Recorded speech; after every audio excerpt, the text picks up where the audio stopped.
Hey guys, here playing Left 4 Dead. This is the mission called Street, and basically, as in all Left 4 Dead games, you're trying to get from one safe room to the next safe room, because apparently that's all you can do in a zombie apocalypse, is get from one safe room to the next. Reloading. And right now I'm going to talk about what they call the director of this game. The director, or the AI director, is basically the person or computer that spawns the enemies, and it can go from it has a set number of spawns, but the spawn points aren't set. That means that zombies can spawn anywhere, but they're a set number that can spawn. So each playthrough can technically be different depending on how quickly you're moving through the game. And it also is responsible for respawning health, ammo, weapons, and special infected, which we will get to later as they start to appear in this game.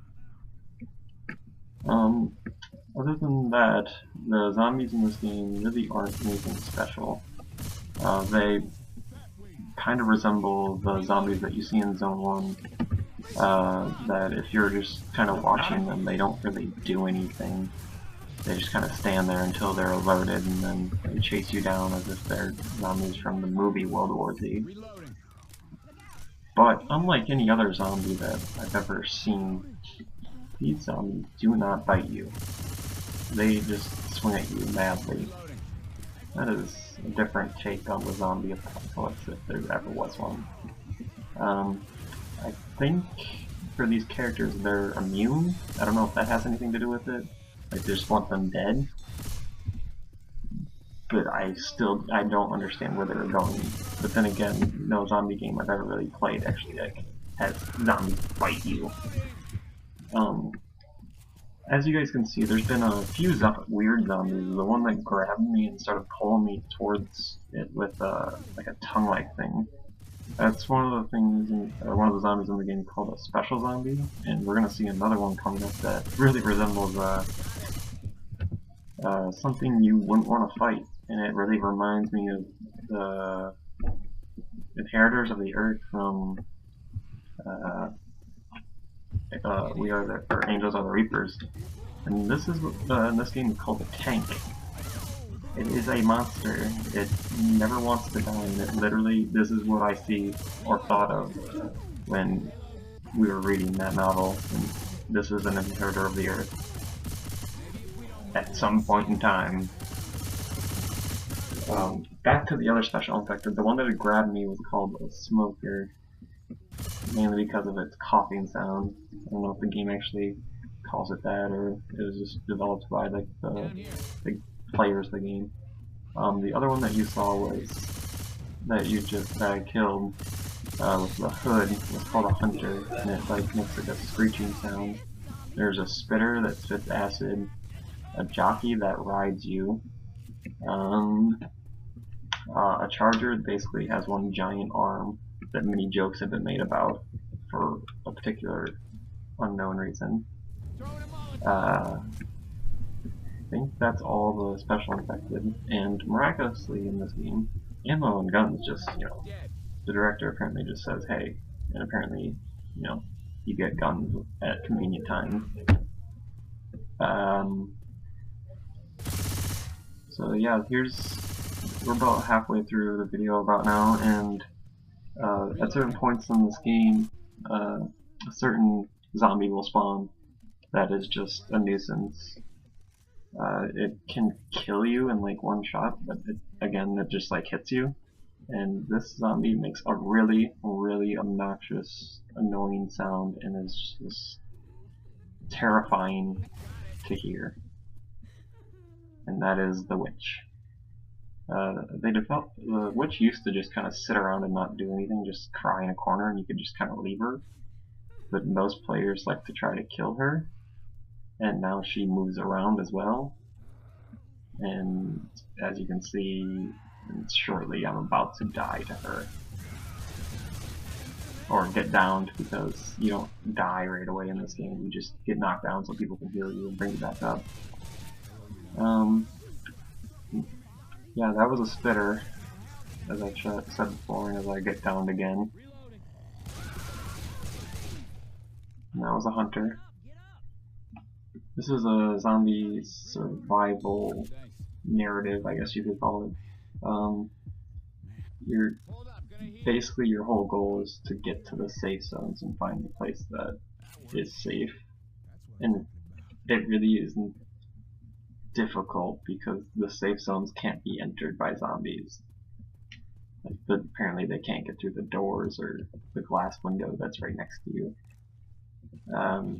Another thing that these zombies really just kind of blow your mind with is you don't need to shoot them like in the head like most zombies. You can shoot them in the leg and they pretty much die.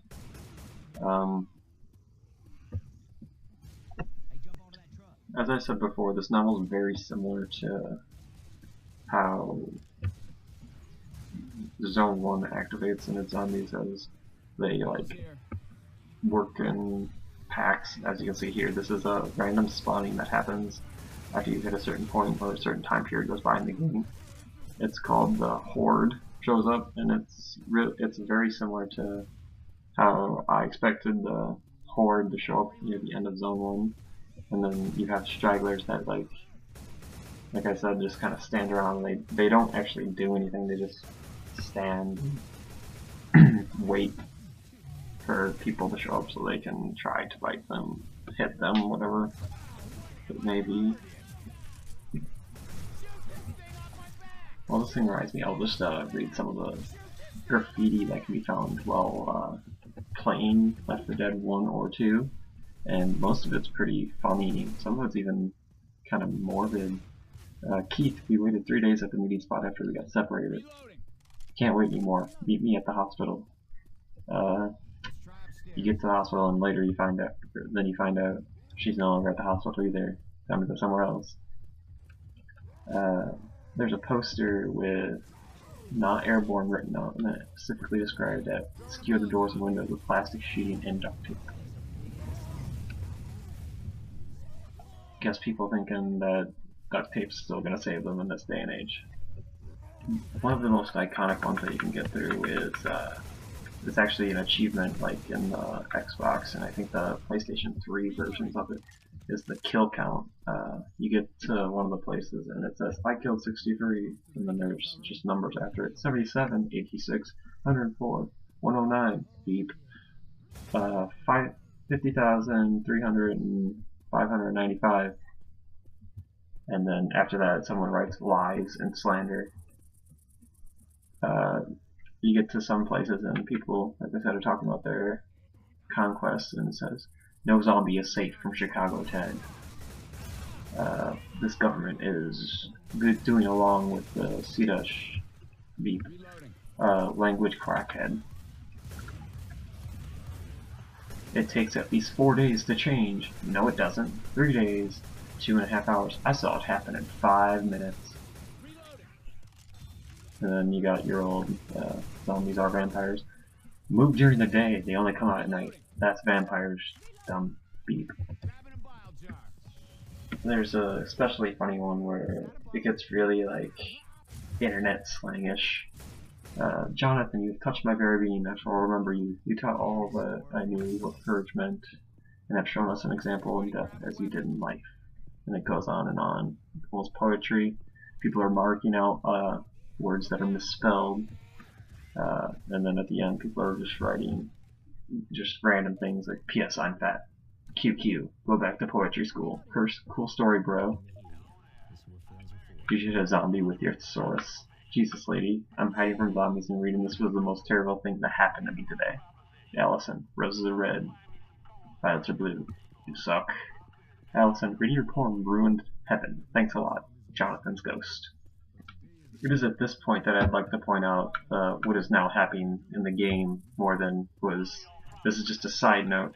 This guy is locked himself on his roof, and you go over and he has barricaded like the streets as well. And you cannot get through. For some reason, you can't go around this barricade. Instead, you have to go do this guy's dirty work. There's an alarm on this building that sets off, and zombies start coming. And the reason you are going to get this is because he wants cola. That is what he wants. A 6-pack of cola. And apparently that is the one thing that you'll always need in life is cola, not food, and not just plain water and ammo, even though he is the owner of a gun store, is cola. And then you have to carry the cola, and you can't even attack while using the cola. You have to hit them with the cola, which is pretty effective. But in the end, this is one of the few parts in the game that is just mind-boggling. And also, while reading these, you can come across the ever so faithful "What caused this outbreak?" Where's the government? The government has a cure, and the only one getting it are the rich. Good. Open your eyes. This virus was a military experiment. It was engineered at a lab. By aliens. What if this was first contact? What if you're an idiot? We are the real monsters. No, you're a moron. No, that's the zombies, idiot. I think it's them, stupid. I hope you're dead now, moron. Have you been outside? I miss the internet. Picture of a mushroom cloud. Boom. Again, I miss the internet. I guess what I want to come away with this is how much of a joke is the zombie apocalypse to the people that made this game. From the graffiti to everything else in the game, it just seems so ridiculous. Everything's exaggerated. The amount of zombies that can come at a time, whether it be a horde or a boomer puking on you that attracts zombies. Yes, puke apparently attracts zombies if it's puked by another zombie. And you can get vials of this and throw it at your friends in game.